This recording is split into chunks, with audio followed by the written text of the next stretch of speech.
Et bien voilà, nous sommes à moins d'une semaine de la sortie d'Avengers Endgame. Vous pensez tout connaître d'Avengers Infinity War?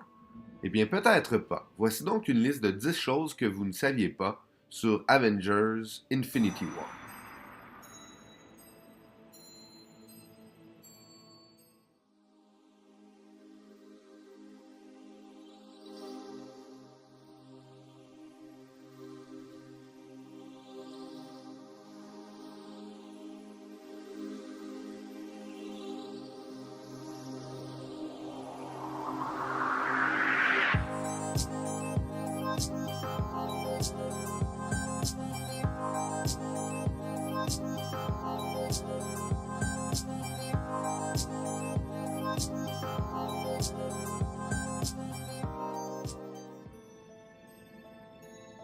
Numéro 10. Le scénario de Tom Holland. L'acteur Tom Holland, qui incarne Spider-Man, aka Peter Parker, a une certaine tendance à dévoiler beaucoup trop d'informations pendant ses entrevues. C'est pour cela qu'on n'a pas remis de script et de scénario complet du film pendant la production à Tom Holland. Et après coup, peut-être qu'on aurait dû faire la même chose à Mark Ruffalo. Can I just give him a little taste? I wouldn't say too much, but you can say as much as I mean, hey, it's your Let me career. just say this, like every other Marvel movie, it doesn't end well for the superheroes. That's true. In Marvel, it doesn't end that well. Somebody always bites or gets really badly Wait hurt. till you see this next Leaves one. a mark. Everybody dies. Dude. Not everybody. No. Is that? No? Hey, whatever. Can we rewind that part? Yeah, can we? You'll cut that. That's part not- out. Who is there any? Numéro 9. Drax improvise. Donc, qu'est-ce qu'un film de Marvel sans un peu d'improvisation de la part des comédiens? Dans ce cas-ci, ça fait référence à une scène où Drax pose la question suivante. I'll do you one better. Why is Gamora? Effectivement, donc cette séquence a été faite ad lib. En effet, c'est après une recommandation de Chris Pratt que Dave Bautista aurait improvisé cette fameuse réplique. Et merci Chris Pratt parce que ça rend Drax encore plus drôle dans Infinity War. Numéro 8, Thor et Steve Rogers aussi. Donc, une autre scène improvisée est celle où ces deux personnages se rencontrent. Et, faut se dire, ça fait un bail qu'ils ne se sont pas vus. Donc, entre deux bons amis, quoi pas de mieux que d'improviser une ligne où on compare à ce moment-là notre coupe de cheveux et notre barbe. Quelque chose que deux bons vieux amis feraient assez aisément.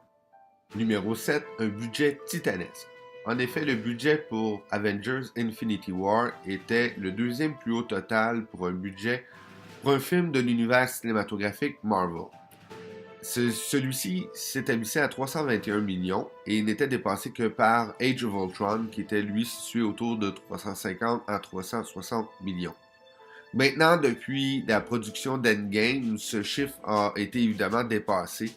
Pour ce qui est d'Endgame, on parle d'un coût total de production d'environ 300 millions et un surplus de 200 millions environ, qui est assez hallucinant pour une campagne de promotion globale assez agressive. Donc, ça montrerait à ce moment-là le coût total d'Endgame à autour de 500 millions.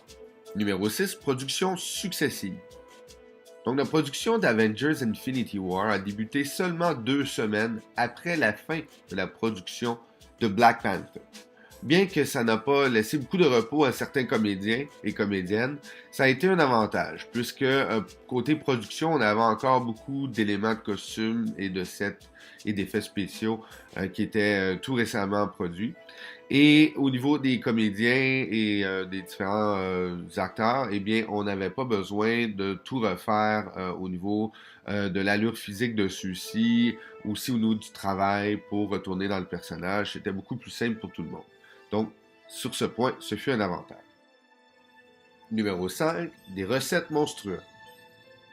Donc, Avengers Infinity War est le 4e film de l'histoire à atteindre le plateau des 2 milliards de dollars de recettes à travers le monde. Ceci le place tout juste derrière des films comme Titanic, Avatar et Star Wars 7, The Force Awakens. Donc, on peut s'attendre aussi à ce que Endgame fasse peut-être même de meilleures figures. Qui sait? Numéro 4, changement de titre. Donc, ça a été pendant longtemps titré comme étant Avengers Infinity War Part 1 et Endgame étant Part 2. Donc, première partie et deuxième partie. Le changement a été effectué en juillet 2016 pour ce qui est d'Infinity War. Et pour ce qui est de Endgame, ce n'est que récemment qu'on a appris le nom officiel de la deuxième partie de ce volet. Numéro 3, sa place au sein de l'univers Marvel. Donc, dans l'univers cinématographique Marvel, Avengers Infinity War se place au 19e rang. Donc, c'est le 19e film de l'univers Marvel. Et si on regarde les différentes phases, ce film serait le chapitre 7 de la phase 3. Numéro 2, les effets spéciaux. Donc, c'est évident que les effets spéciaux prennent une très grande place dans Avengers Infinity War. Mais ce que vous ne saviez pas, c'est qu'une très très grande majorité des différents plans utilisés contiennent des effets spéciaux. En effet, le film est divisé en quelques 3000 plans, et sur ces quelques 3000 plans, il y en aurait 2900 environ qui contiennent des effets spéciaux à l'intérieur. Donc, c'est beaucoup d'effets spéciaux. On peut donc dire que c'est pas juste le salaire de Robert Downey Jr. qui fait gonfler le budget pour un film comme ça. Numéro 1, tourné en IMAX. En effet, ce film a été tourné avec une version modifiée d'une caméra IMAX.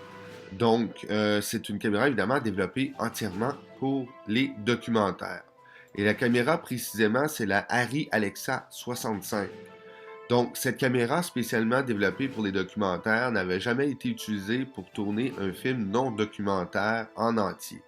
Dans le cas de Marvel, on avait déjà utilisé ce type de caméra pour hausser la qualité de la scène dans Captain America Civil War de la bataille à l'aéroport. Mais le reste du film n'avait pas été tourné de cette façon.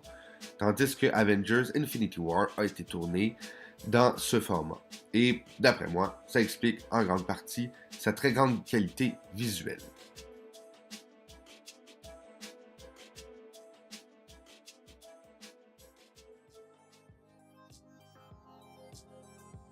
Et c'est tout pour aujourd'hui. J'espère que vous avez apprécié cette nouvelle vidéo. N'oubliez pas de liker notre chaîne YouTube ainsi que notre page Facebook pour d'autres excellents contenus de Génération Médiatique.